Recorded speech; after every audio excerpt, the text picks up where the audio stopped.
Hello girls and guys, this is Vinayaka Sharma. तो आज की इस वीडियो में मैं आपको बताऊंगी कि हिंदी में 100 में से 100 अंक कैसे प्राप्त करें।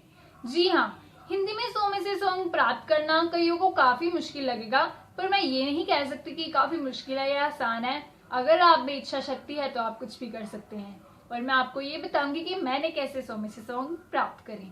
तो इससे पहले कि हम बात करें कि 100 में से 100 अंक कैसे प्राप्त करें, हम जान लेते हैं कि 2019 या 20 का सिलेबस क्या है हिंदी का। इसमें दो पुस्तकें हैं जो एनसीईआरटी सीबीएसई द्वारा रचित हैं। वो है वितान, जिसमें काफी लंबे लंबे पाठ हैं, और ये आरोह, जिसमें कविताएं हैं और कहानियां भी हैं। तो इन दो पुस्तकों के अलावा जो हमारे स्कूल में हमारे कंचन मैम यानी हमारे हिंदी की टीचर, उन्होंने हमें बताया था, वो था ये गोल्डन हिंदी की बुक, यानी कि गोल्डन हिंदी की हम इसे गाइड कहते हैं।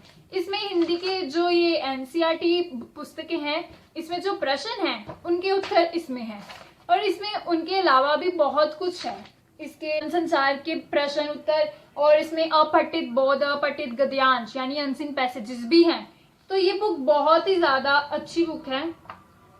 तो इसमें हमें पिछले साल के प्रश्न उत्तर भी दिए गए हैं, जिससे हमें बहुत ज्यादा फायदा होता है। इस बुक की आखिरी में हमें पिछले साल के प्रश्न उत्तर दिए गए हैं। ये देखिए, सीबीएसई 2014 से लेकर अब तो 19 का भी आ गया होगा, जो नई पुस्तक आई होगी उसमें।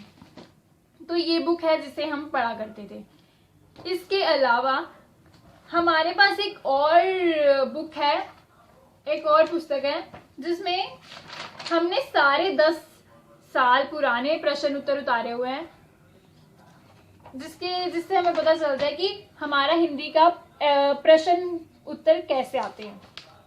तो ये एक पुस्तक है। तो अब बात करते हैं मुद्दे की।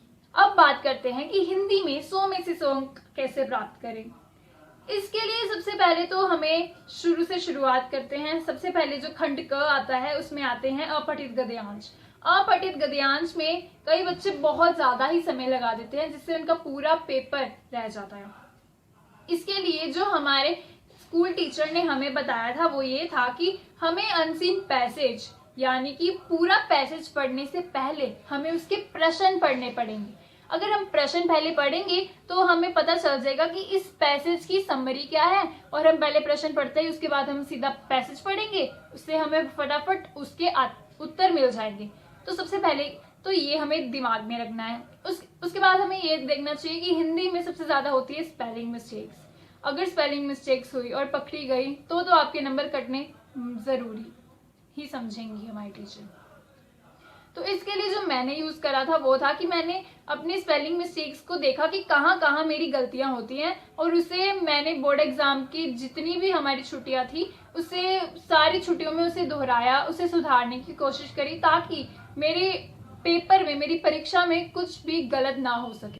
तो अब बात करते हैं हम तीसरी चीज की, जो मैं आपको बताना चाहती हूँ। कई बार बच्चे लिटरेचर तो सारी करके जाते हैं, उन्हें पाठ भी, कहानियां, कविताएं तो सारी आती है, लेकिन जो उन्हें मुश्किल होती है वो होती है व्याकरण में, लिखित भाग में, खंड ख में। वो ये होता है कि उसमें हमें लिखने होते हैं आलेख। किसी भी विषय पर कुछ भी आ सकता है, हमें कुछ भी नहीं पता। तो इस बात में सबसे पहले मैं आपको जो बताना चाहती हूँ वो ये है कि अगर कोई भी विषय आ जाए, उदाहरण के लिए हम ले लेते हैं स्वच्छ भारत अभियान।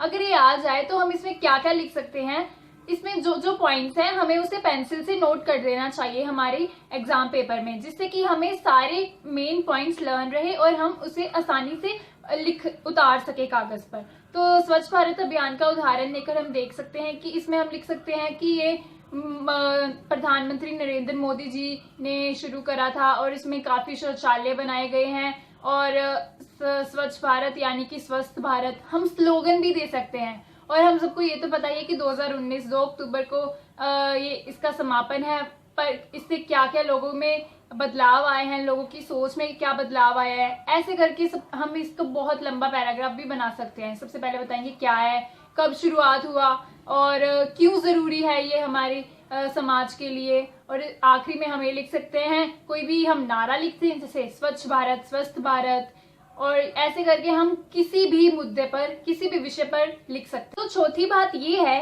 कि हमें सारे पाठ, सारी कहानियां या कविताओं का सारांश पता होना चाहिए कि शुरुआत कैसे की और अंत कैसे हुई।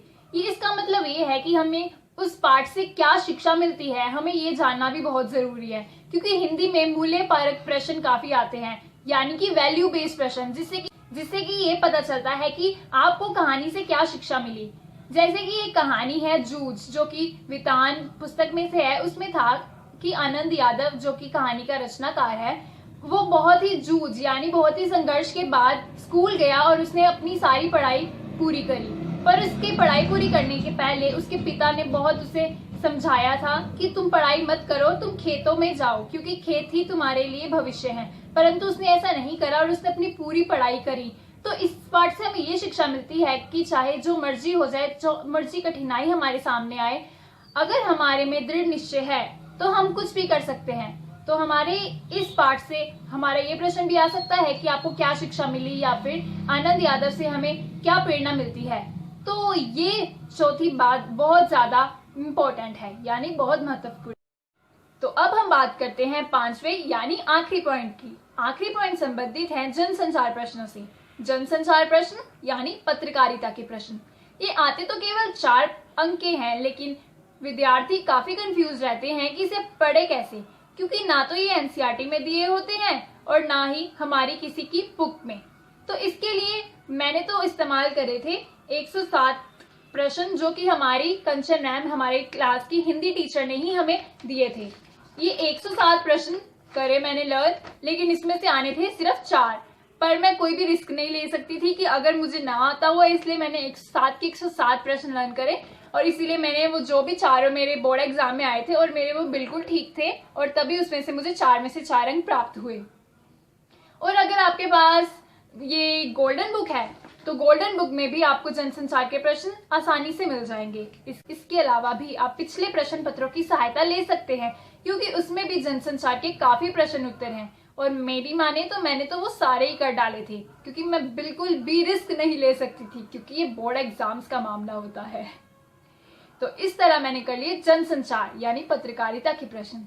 क्योंकि मुझे पत्रकारिता में रुचि भी है, तो मुझे प्रश्नों में बहुत ज्यादा मजा भी आया और मुझे इसकी बहुत ज्यादा आगे जाकर सहायता भी मिलेगी। तो वीडियो को समाप्त करते हुए मैं आप सबके साथ एक बात साझा करना चाहती हूँ, वो है कि मेरी कंचन मैम, हमारी हिंदी की अध्यापिका, उनकी मैं बहुत शुक्रगुजार हूँ, क्योंकि उन्हीं की मदद से ही मेरे 100 में से 100 अंक प्राप्त हो सके। क्योंकि उन्होंने हमारी बहुत सहायता करी। हमारे क्लास के रोज टेस्ट हुआ करते थे, ताकि हमारी क्लास में एक भी बच्चा पीछे ना रहे, और मुझे तो उन्होंने काफी उत्साहित करा, इसलिए मैं उनकी बहुत शुक्रगुजार हूँ। मैं उन्हें बहुत धन्यवाद करना चाहती हूँ कि कंचन मैम, आपने मुझे इतने अच्छे अंक प्राप्त करवाए, इसका सारा क्रेडिट आपको ही जाता है। Thank you so much. And also आप सबसे कहना चाहती हूँ कि मेरी इस चैनल को सब्सक्राइब करें और लाइक भी करें। Thank you so much. Bye.